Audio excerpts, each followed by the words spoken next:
The reinforced glass shattered into 1,000 glittering fragments as my fist connected with the observation window. Blood mixed with the crystalline shards, painting abstract patterns across the sterile white floor of the medical bay. Behind me, alarms screamed their mechanical protests, but I barely heard them over the sound of my own ragged breathing and the steady, maddening beep of the life support system keeping my sister alive. Commander Vex's security detail would be here in seconds, maybe less, but I didn't care. Let them come. Let them try to stop me from doing what needed to be done. Maya lay motionless on the medical platform, her skin an unnatural shade of gray that made my chest constrict with something between rage and despair. The Kaldreth poison was winning, spreading through her bloodstream like liquid shadow, and there wasn't a damn thing our human medicine could do about it. The alien physicians had been clear about that much, at least. They'd stood there in their pristine white uniforms, faces expressionless behind their translucent breathing apparatus, and delivered their verdict with all the emotion of someone reading a grocery list. 48 hours, they'd said. Maybe less. The toxin was specifically engineered to target human physiology, a parting gift from the Kaldreth Empire before we'd driven them from the outer colonies. A weapon designed to kill slowly, painfully, and without mercy. I turned away from Maya's unconscious form, unable to bear looking at her any longer. This was my fault. I was the one who'd insisted we take the salvage contract on Kepler 442b. I was the one who'd assured her the planet had been cleared of all Kaldreth presence. I was the one who'd walked her straight into that abandoned research facility like a lamb to slaughter, never suspecting that the bastards had booby-trapped their own equipment. The memory of that moment played on an endless loop in my mind. Maya's scream as the hidden injector pierced her, environmental suit, the hiss of pressurized gas, the look of confusion in her eyes before the convulsion started. We'd gotten her back to the ship, made the jump to the nearest Alliance medical station, but it hadn't been enough. It was never going to be enough. The door to the medical bay exploded inward, and Commander Vex strode through with the confidence of a man who'd never been told no in his entire life. He was Terran Alliance military through and through, with the kind of square jaw and perfect posture that made recruitment posters look good. Behind him, 4 armed guards fanned out, their plasma rifles trained on me with professional precision.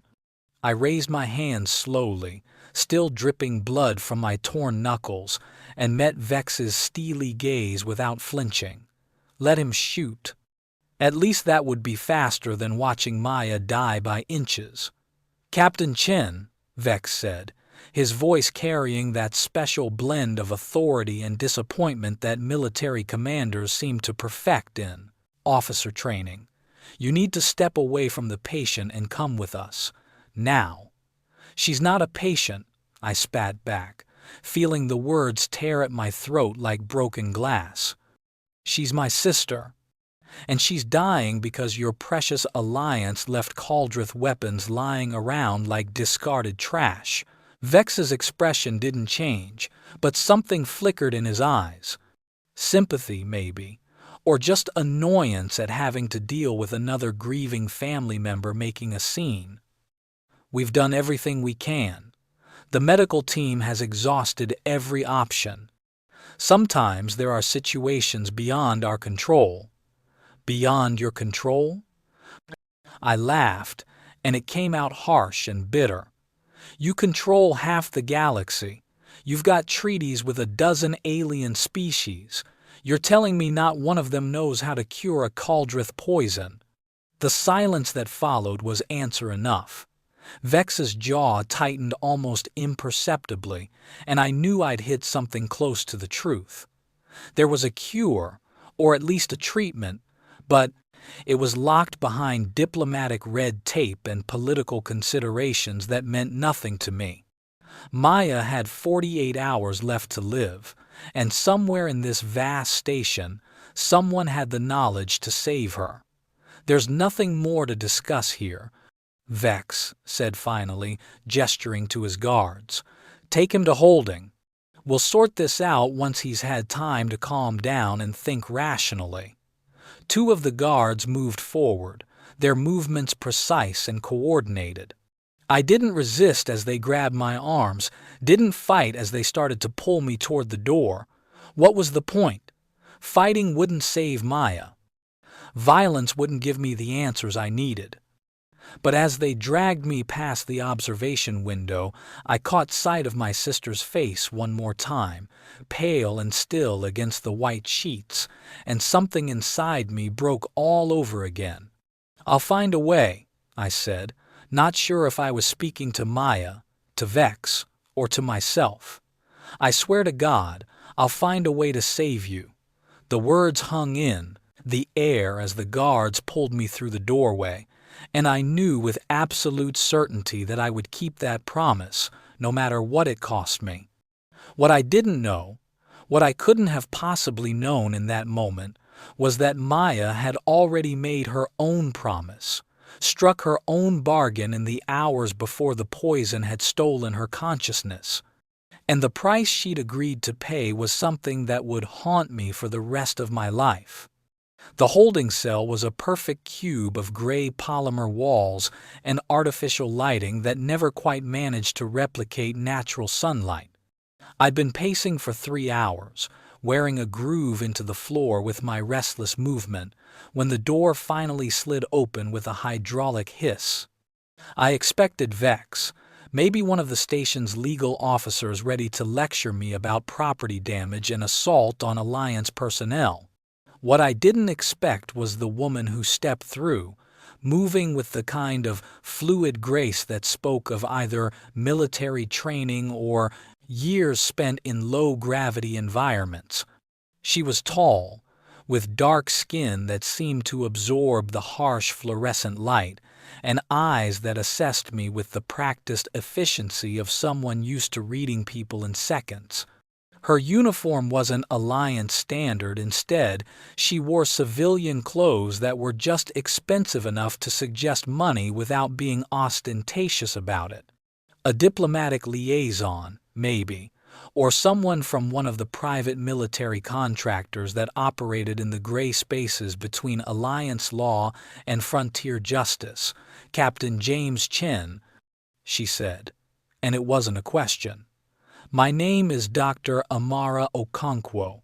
I work for the Prometheus Initiative, and I'm here to offer you something that Commander Vex and his people either can't or won't provide. I stopped pacing, every muscle in my body tensing with sudden attention. If this is about the broken window, send me the bill. If it's about anything else, I don't have time for corporate sales pitches. A slight smile tugged at the corner of her mouth, there and gone in an instant. It's about your sister. It's about saving her life. The words hit me like a physical blow, stealing the breath from my lungs and making the room spin slightly. I gripped the edge of the metal bench bolted to the wall, fighting to keep my voice steady. The doctors said there's no cure. The Kaldreth engineered their toxins to be permanent, irreversible. The Alliance doctors said that, Amara corrected, moving further into the cell with measured steps. Because, as far as Alliance medical knowledge is concerned, it's true, but the Prometheus Initiative has resources that go beyond what the Terran Alliance is willing to acknowledge publicly. We've been studying Kaldreth biotechnology for years, reverse engineering their weapons, learning their methods. And yes, we have a cure for the poison currently killing your sister. My heart was hammering against my ribs so hard I thought it might crack bone. This was it. This was the miracle I'd been praying for, the answer that had seemed impossible just moments ago. But years of working in the salvage business, of dealing with pirates and smugglers and people who operated outside the law, had taught me one fundamental truth. Nothing in this universe came free, especially not miracles. What's the catch? I asked, keeping my voice flat and emotionless despite the hope burning like acid in my chest. What does the Prometheus Initiative want in exchange for my sister's life? Amara's expression shifted, becoming something more complex than simple professionalism. There was respect there, I realized, and maybe a hint of regret. The catch is that the cure isn't for you to give. Your sister already made a deal with us, Captain Chen. 3 hours before the poison took her consciousness, while you were speaking with the Alliance Medical Board, Maya contacted our representatives on the station. She knew what was happening to her. She knew she was dying, and she knew that we could save her. The words didn't make sense at first, bouncing around in my skull like loose ammunition in a cargo hold. Maya had made a deal, without telling me, without even discussing the options. My little sister, who'd always deferred to my judgment, who'd followed my lead through a dozen dangerous salvage operations without question, had gone behind my back and negotiated with a shadowy organization I'd never even heard of. That's impossible, I said. But even as the words left my mouth, I knew they weren't. Maya had always been smarter than she let on, more capable than I'd given her credit for. I'd spent so long protecting her, sheltering her from the worst parts of our profession, that I'd failed to see she'd grown into someone who could protect herself. What kind of deal? What did she agree to?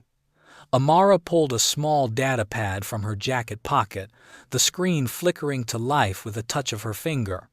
The Prometheus Initiative is conducting long-term research into human adaptation to extreme environments and alien biotechnology.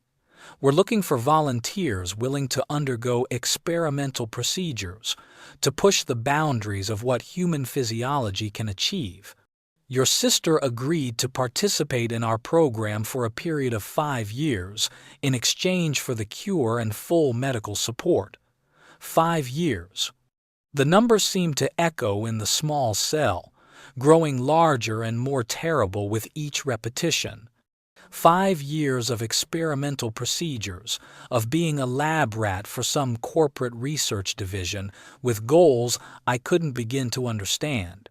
5 years of God knew what being done to her body, her mind, her fundamental humanity. The protective rage that had been simmering in my chest since the moment Maya collapsed ignited into an inferno. Absolutely not, I said, taking a step toward Amara with enough force that she shifted her stance slightly, preparing for potential violence. I don't care what she signed, what she agreed to. She was dying, desperate, probably not thinking clearly. That contract isn't valid, and I'm not letting you people turn my sister into some kind of science experiment. The contract is completely legal and binding, Amara said calmly, though her hand had moved slightly closer to something concealed beneath her jacket. Maya was of sound mind when she signed it, fully informed of the risks and requirements.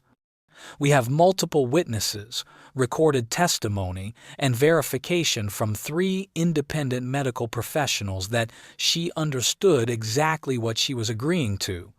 I wanted to hit something, to unleash the fury boiling inside me on the nearest available target, but Amara's calm professionalism somehow made violence feel futile. She'd come prepared for my anger, expected it even, and nothing I could do would change the reality she'd laid out. Maya had made her choice, traded 5 years of her life for the certainty of survival, and I'd been too busy raging at Alliance bureaucrats to even know it was happening. Let me see her, I said, forcing the words through clenched teeth. Let me talk to Maya before you do whatever it is you're planning to do. Amara's expression softened slightly, the first genuine emotion I'd seen break through her professional facade. "She's still unconscious, Captain. The poison has progressed too far for conversation, but I can take you to her, let you say what you need to say before we begin treatment. You should know, though, that time is critical. Every minute we delay increases the risk of permanent neurological damage."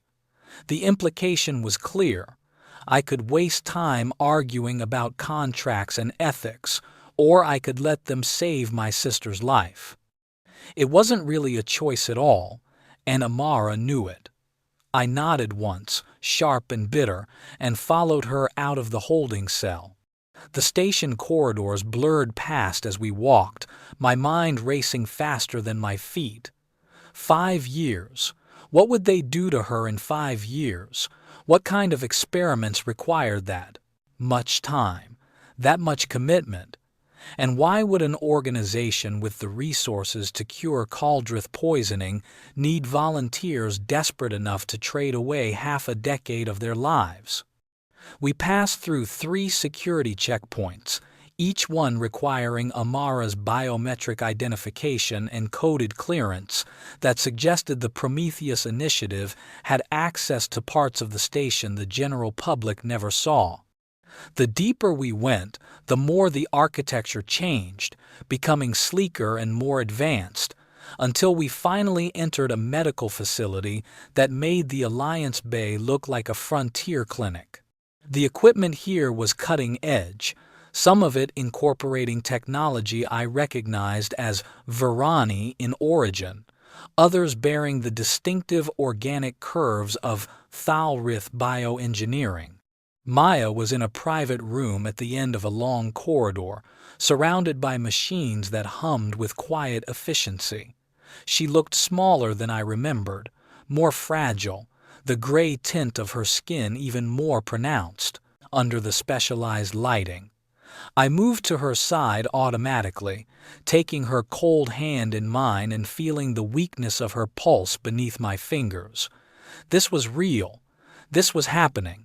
My baby sister was dying, and there was nothing I could do to stop it except let strangers take her away and remake her into something I couldn't imagine.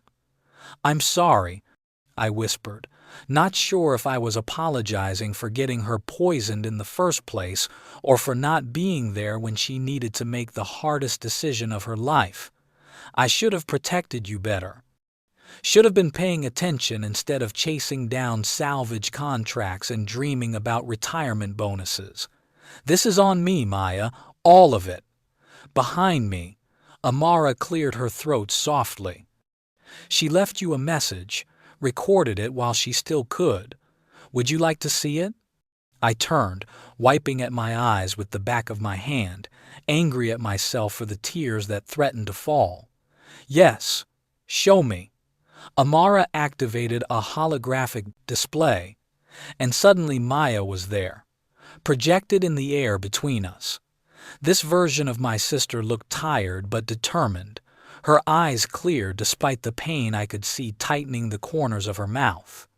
She was sitting up in a medical bed, probably just minutes after she'd been admitted, before the poison had really taken hold. "Hey, James." Holographic, Maya said, and her voice was steady despite everything. "If you're watching this, it means Dr. Okonkwo found you and told you about the deal.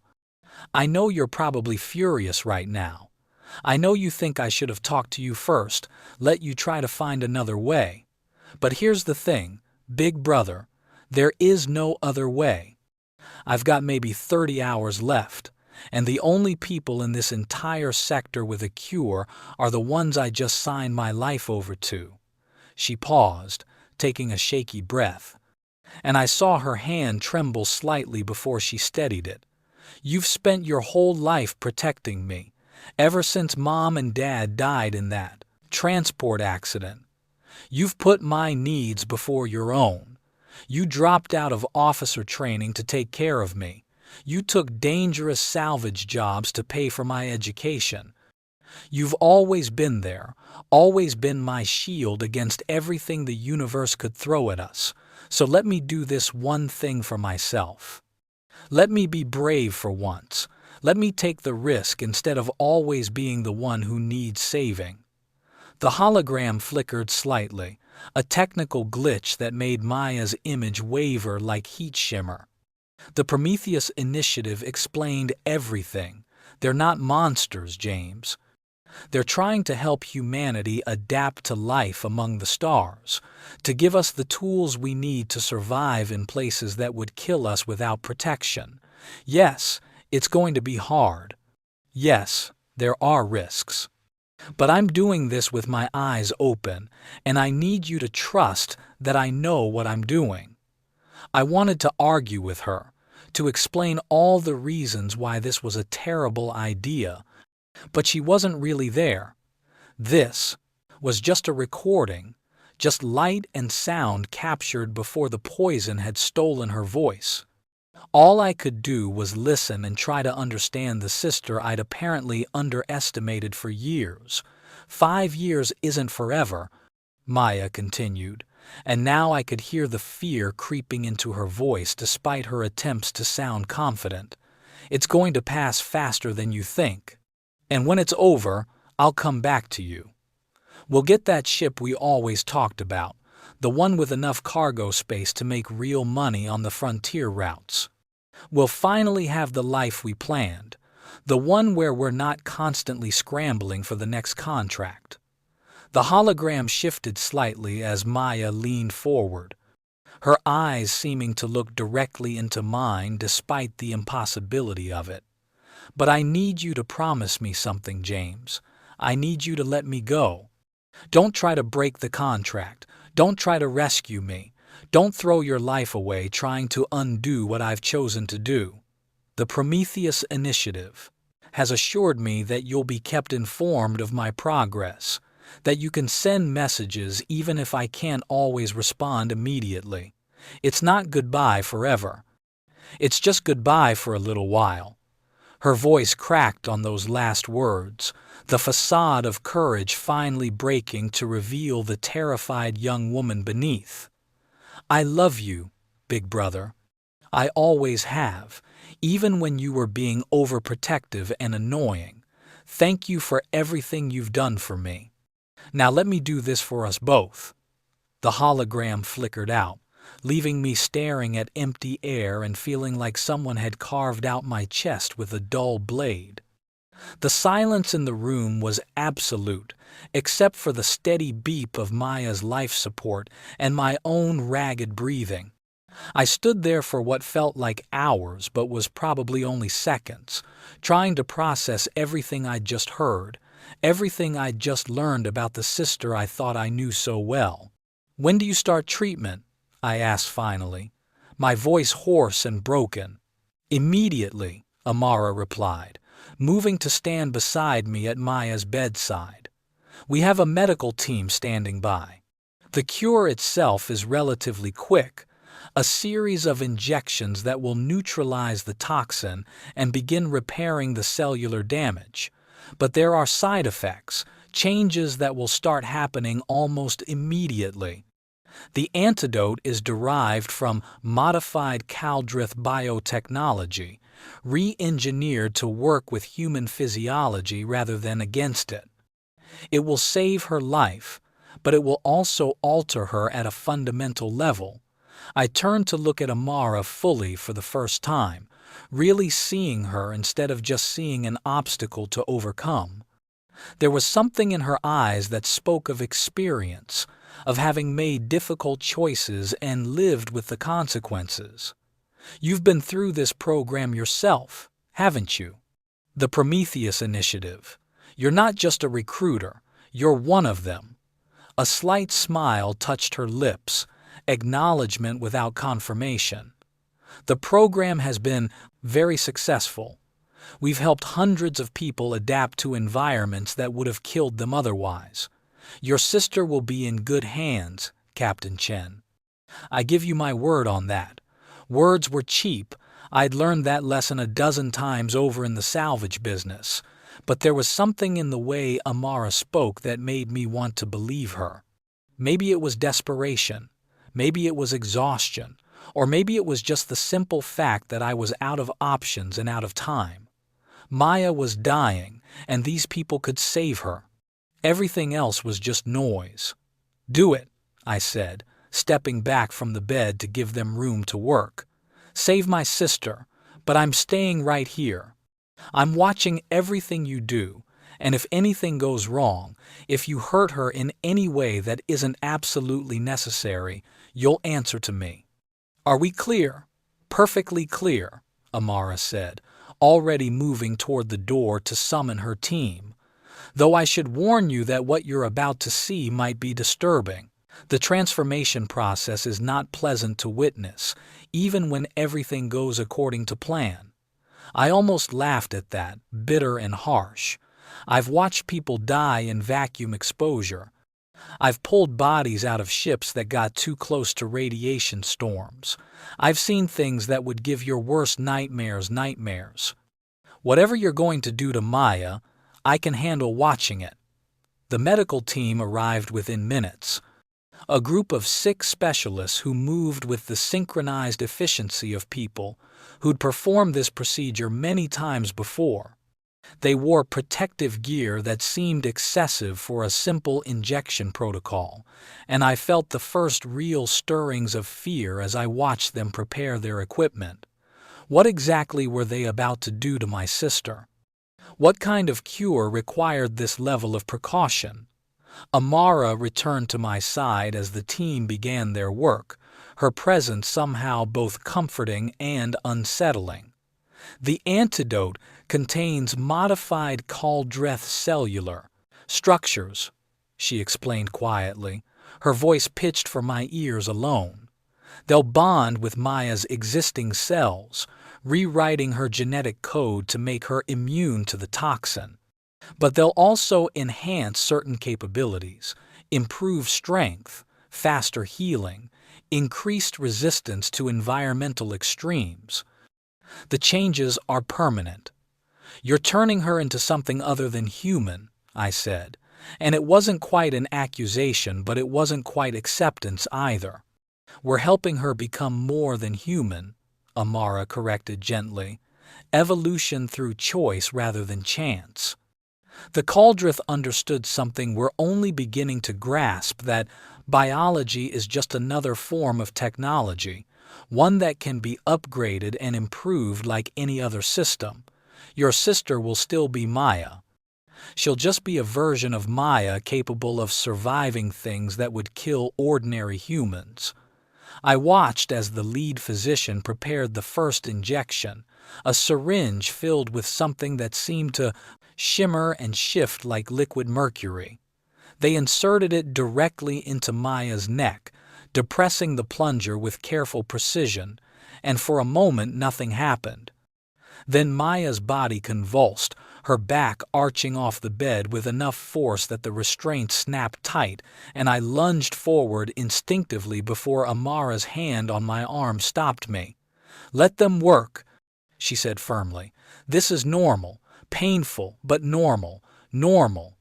There was nothing normal about watching my sister's skin ripple like water, about seeing dark lines spread from the injection site like living tattoos, about hearing the machines around her scream warnings as her vital signs spiked beyond human parameters.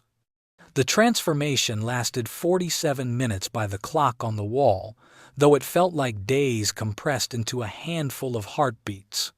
Maya's body went through changes that shouldn't have been possible, her musculature becoming more defined even as she lay unconscious, her skin taking on a subtle, iridescent quality that caught the light in strange ways. The gray pallor of the poison faded gradually, replaced by something that looked almost healthy, though not quite human anymore. Her breathing, which had been shallow and labored, deepened and steadied until it sounded like the rhythmic workings of a precision machine.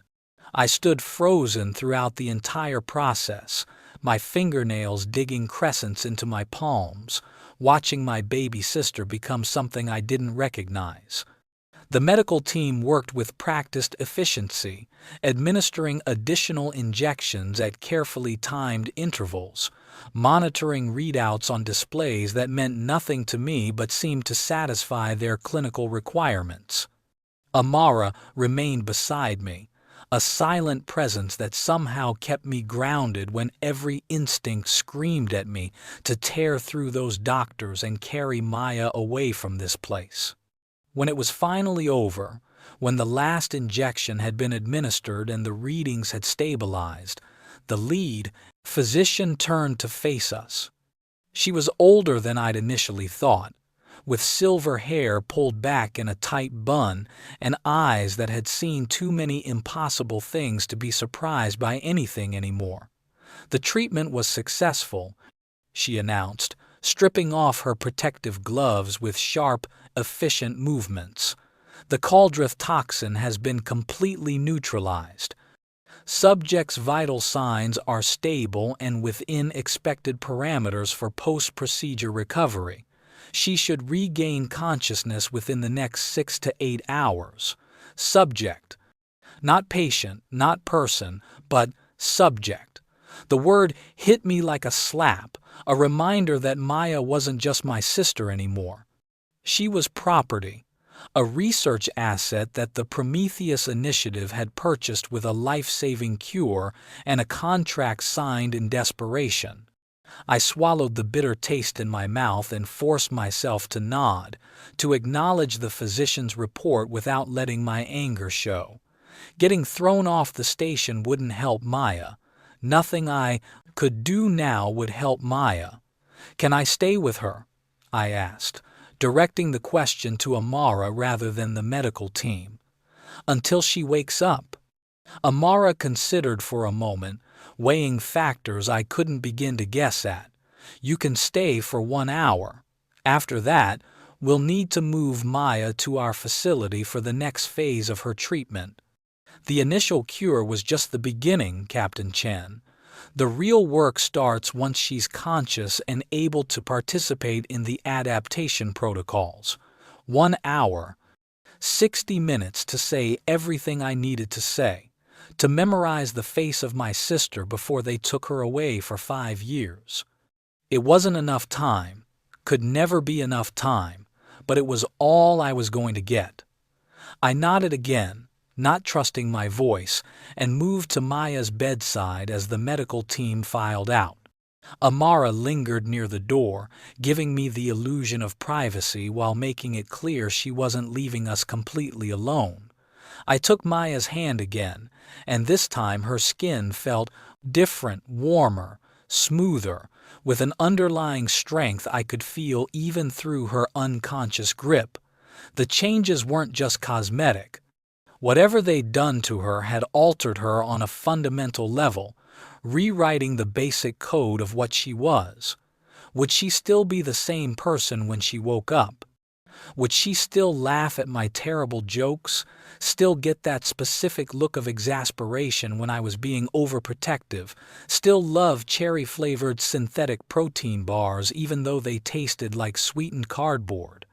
"I don't know if you can hear me," I said quietly, keeping my voice low enough that Amara might not catch every word. "But I need you to know that I'm not mad at you. Scared for you, yes. Terrified, actually, but not mad. You did what you had to do to survive, and I can't fault you for that. I just wish you'd trusted me enough to tell me before you signed your life away."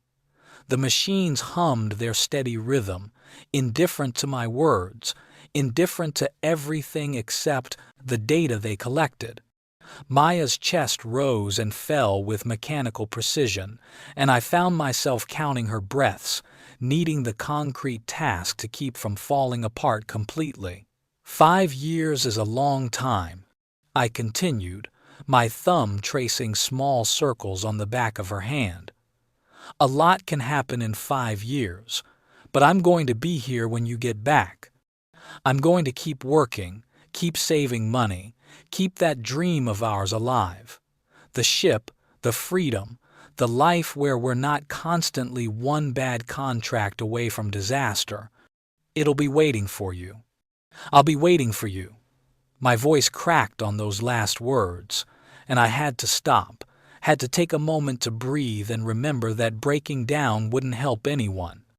Maya needed me to be strong now, needed me to trust that she'd made the right choice even if I didn't fully understand it. I owed her that much, owed her the faith she'd always had in me reflected back. Dr. Okonkwo seems decent, I said, forcing my tone lighter.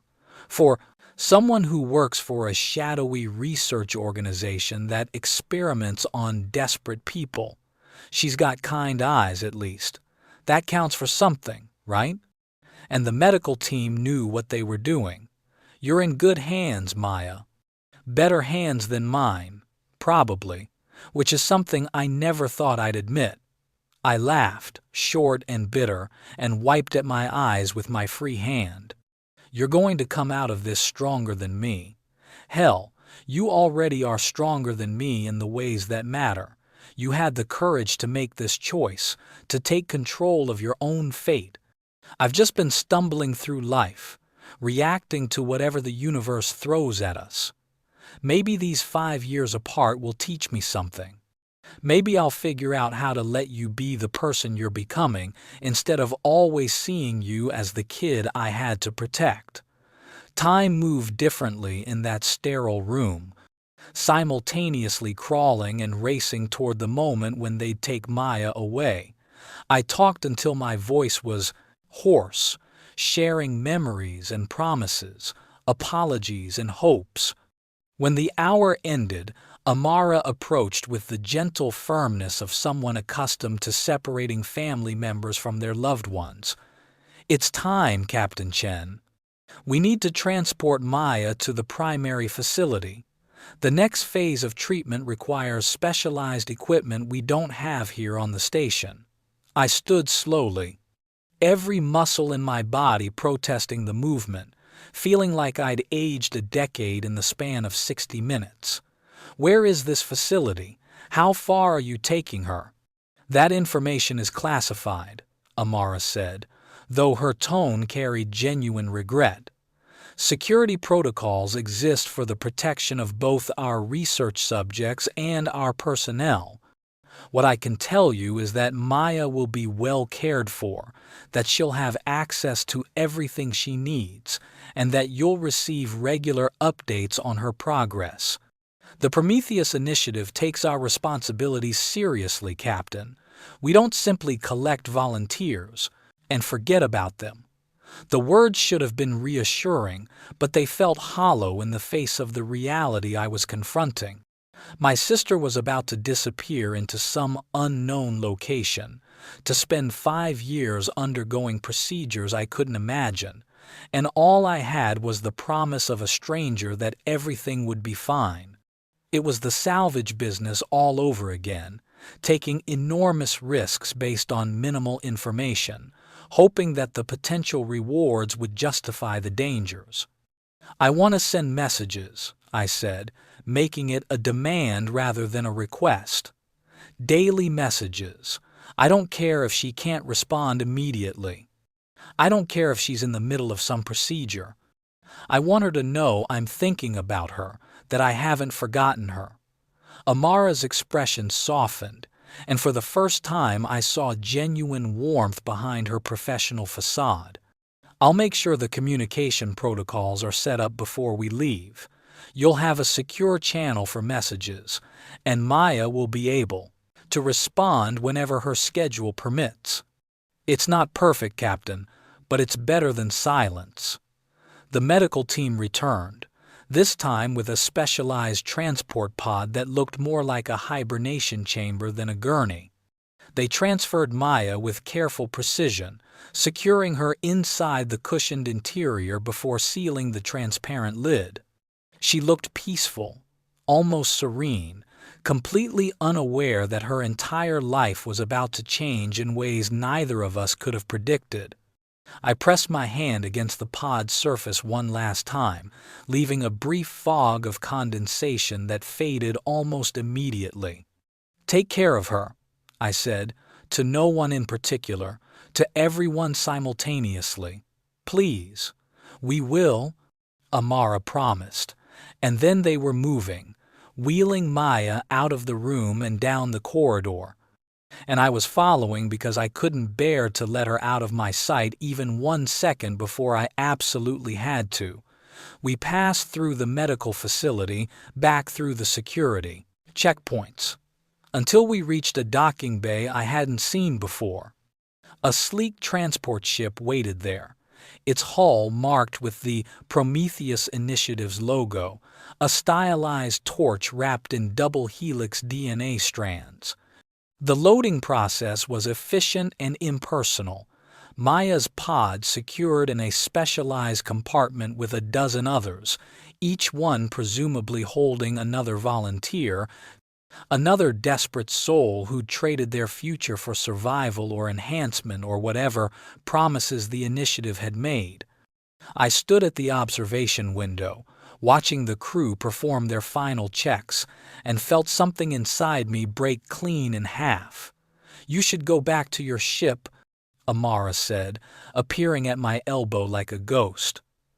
"There's nothing more you can do here. Maya's journey has started, and yours needs to continue separately for now. 5 years will pass faster than you think if you stay busy, if you keep working toward that future you promised her. What if something goes wrong?" The question escaped before I could stop it, raw and desperate. What if the procedures are too much? What if she can't handle the changes? What if you drive yourself insane with hypotheticals? Amara interrupted gently. "Captain Chen, I've seen hundreds of people go through this program. Yes, it's difficult. Yes, there are risks. But the success rate is over 98%, and your sister is strong, both physically and mentally. She's going to make it through this. And she's going to come back to you better equipped to handle whatever challenges life throws at her." The transport ship's engines began their warm-up cycle, a low thrumming that I could feel through the deck plating. In minutes, they'd be gone, jumping to whatever secret location the Prometheus Initiative called home. I'd be left here on this Alliance station, alone for the first time in years, without the sister who'd been my constant companion since our parents died. I should have saved her myself. I said, the base. Admission bitter on my tongue. I should have found another way, should have been smarter, faster, better. This is my failure, not her responsibility to fix. Amara was quiet for a long moment, and when she spoke, her voice carried layers of meaning I couldn't quite decipher. Sometimes the bravest thing we can do is let the people we love save themselves. Maya made her choice knowing you'd try to stop her, knowing you'd blame yourself, knowing all of it. And she did it anyway because she saw something you couldn't, that protecting you from your own guilt was worth 5 years of her life. The words hit harder than any physical blow could have, stealing the air from my lungs and making my vision blur with tears I'd been holding back since the moment Amara first walked into that holding cell. Maya hadn't just been saving herself. She'd been saving me from the crushing weight of her death, from the knowledge that my carelessness had killed the only family I had left. The transport ship lifted off with a grace that belied its size, rising through the docking bay's atmospheric shield and disappearing into the star-filled darkness beyond. I stood at the observation window long after it had vanished, staring at empty space and trying to imagine where Maya was going, what she would face in the years ahead. The station felt different now, colder and more hostile, as if it knew I was alone and was adjusting its atmosphere accordingly. Amara had left me with a data chip containing the communication protocols and her personal contact information, telling me to reach out if I needed anything. But her words felt like the kind of empty gesture people made when they wanted to appear helpful without actually committing to help. I returned to my ship in a daze, moving through the corridors on autopilot while my mind wrestled with everything that had happened in the past 12 hours. The Wandering Star sat in her docking berth exactly as I'd left her, a modified cargo hauler with more jury-rigged repairs than original parts, but she'd been home for the past 8 years. Maya and I had bought her together with the last of our parents' insurance payout, betting everything on the dream of making it as independent salvage operators.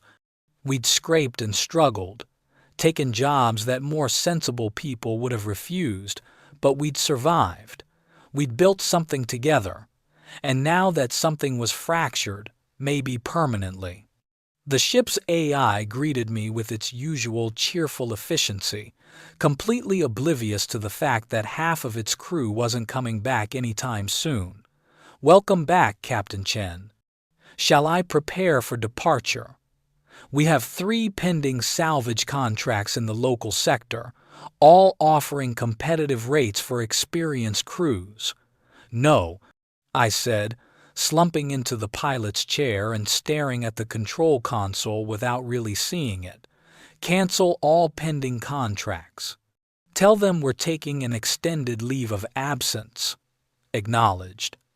May I inquire as to the reason for the change in operational status?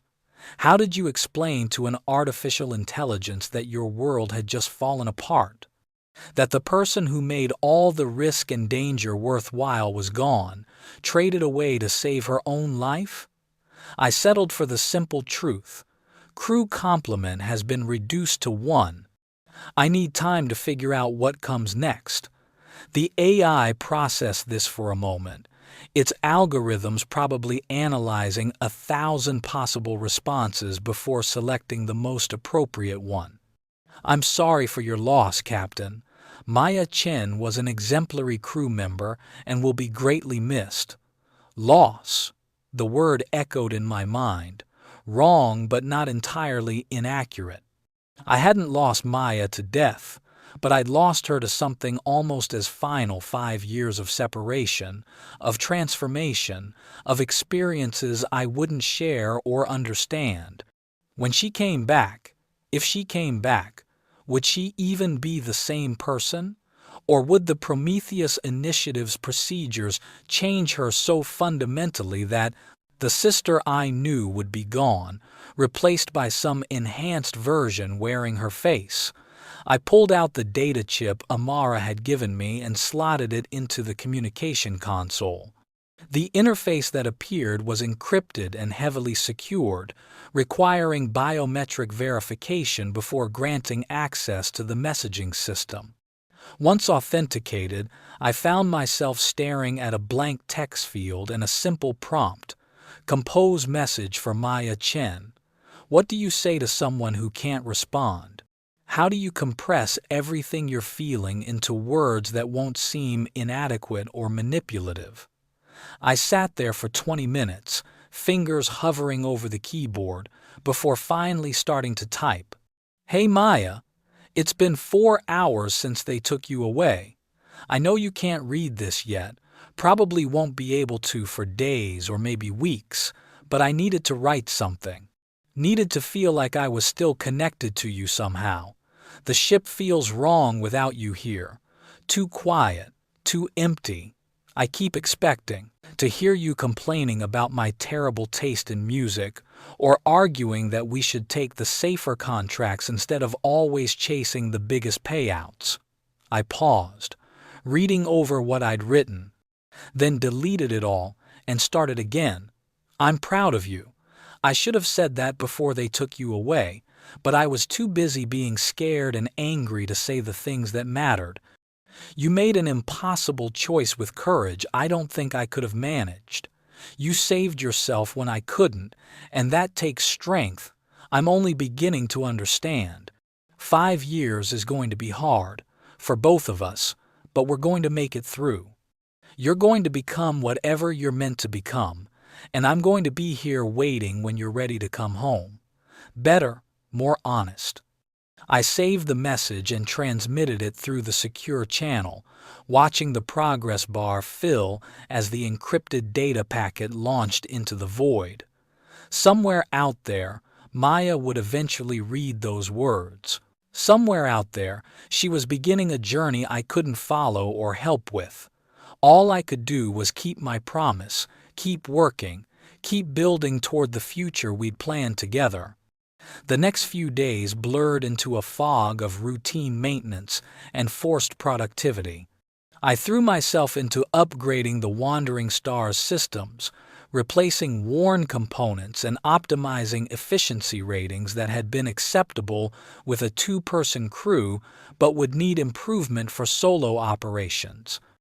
The work kept my hands busy and my mind occupied, though it couldn't quite silence the constant anxiety gnawing at my thoughts. I sent daily messages to Maya, rambling updates about ship repairs and station gossip, anything to maintain the connection between us. On the 5th day, I received my first update from the Prometheus Initiative. It came through the same encrypted channel, a brief video message from Amara showing Maya in what looked like a comfortable living quarters. She was awake and moving, her movements still carrying that strange new grace the transformation had given her, but she was smiling. That smile hit me like a physical blow, relief and longing mixed together until I couldn't tell them apart. "Hey, James," Maya said, her voice slightly different than I remembered, carrying harmonics that hadn't been there before. "Hey, James," Maya said, her voice slightly different than I remembered, carrying harmonics that hadn't been there before.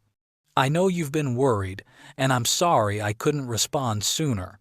The first few days after treatment were pretty intense, a lot of physical therapy, a lot of learning how to control these new abilities they've given me. It's strange, big brother. I can feel things I never felt before. My senses are sharper, my reflexes faster. Yesterday I accidentally crushed a coffee cup because I forgot to calibrate my grip strength. They tell me it'll become natural eventually, but right now I feel like I'm living in someone else's body." She paused, glancing off camera at something I couldn't see, and when she looked back, her expression had shifted to something more vulnerable. "I miss you. I miss the ship. I miss arguing about which salvage contracts to take and complaining about your cooking.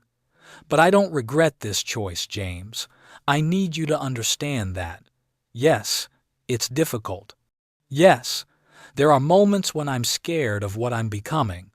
But I'm alive, and that's because I was brave enough to take control of my own fate, just like you taught me." The video showed her standing up, moving with that unsettling new fluidity to a window that looked out over some landscape I didn't recognize, purple vegetation under a sky with 2 moons visible even in daylight. "The facility is on a planet they call Haven. It's beautiful here, in an alien sort of way. There are about 200 of us going through the program, people from all over human space who needed the initiative's help. We train together, learn together, support each other through the hard parts. I've made friends, James. Real friends who understand what this transformation costs and what it offers." She turned back to face the camera directly, and I could see tears glistening in her eyes despite the smile on her face. 4 years and 360 days to go. I'm counting every single one, looking forward to the moment when I can walk back onto the Wandering Star and show you what I've become. We're going to have that future we planned, big brother. I promise you. This is just the hard part we have to get through first." The video ended, leaving me staring at a frozen image of my sister's face, familiar but changed, human but enhanced. Still Maya, but also something more. I played it 17 times, memorizing every word, every gesture, every subtle shift in her expression. She was alive, she was adapting. She was surviving something I couldn't help her with, and somehow that made me prouder than all the successful salvage operations we'd ever completed together. I composed my response immediately, pouring out everything I'd been holding back, my fear, my pride, my determination to make these 5 years count for something. I told her about the ship upgrades, about the credits I was saving, about the planning I was doing for our future operations. I told her that her courage inspired me to be better, to stop wallowing in guilt and start building something worthy of her sacrifice. By the time I finished typing, my vision was blurred with tears and my hands were shaking, but the message felt right. It felt true. The weeks turned into months, and slowly, painfully, I found a new rhythm to my life. Solo salvage operations were riskier and less profitable, but I managed to stay afloat through careful contract selection and obsessive preparation. I sent Maya daily messages, and she responded weekly with videos showing her progress, new abilities demonstrated, training exercises completed, milestones reached. With each message, I could see her transforming, becoming stronger and more confident, growing into someone I barely recognized but desperately wanted to know. 6 months in, I took a contract that brought me back to Kepler 442b, the planet where everything had started. The Kaldreth research facility still stood, abandoned and dangerous, and I found myself standing in the exact spot where Maya had been poisoned. The injector was still there, partially melted from our emergency decontamination procedures, and I picked it up with trembling hands. This small device had changed everything, had set in motion a chain of events that had torn my life apart and rebuilt it into something unrecognizable. I could have been angry, should have been angry. But standing there in that ruined facility, I felt something else entirely: gratitude. This place, this moment, had forced Maya to become the person she was always meant to be.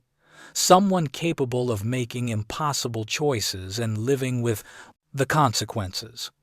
It had forced me to confront my own limitations, to recognize that protecting someone sometimes meant letting them go. We'd both been transformed by what happened here, just in different ways. I left the injector where I'd found it and walked out of the facility without looking back. The past was done, finished, and dwelling on it wouldn't change anything. What mattered now was the future, the one Maya and I were building across the distance and the years between us. I returned to the wandering star with renewed purpose, throwing myself into the work with an intensity I hadn't felt since our parents died. The messages continued, a steady stream of connection across the vast emptiness of space. Maya told me about her training, about the friends she'd made, about the missions the Prometheus Initiative sent them on rescue operations in hostile environments, exploration of planets too dangerous for normal humans, work that saved lives and pushed the boundaries of what humanity could achieve. She was making a difference, contributing to something larger than our small salvage operation, and I found myself feeling not jealous but inspired by her accomplishments. 2 years passed, then 3, and the separation that had once felt impossible became simply difficult, an ache I'd learned to live with, rather than a wound that wouldn't heal. I upgraded the wandering star twice more, transforming her from a barely functional hauler into a ship worthy of the crew she'd eventually carry. I saved every credit I could, building a reserve fund that would let us take the contracts we wanted rather than the ones we needed. I planned routes and researched opportunities, preparing for the day when Maya would return and we could finally chase those dreams we'd put on hold. Retry,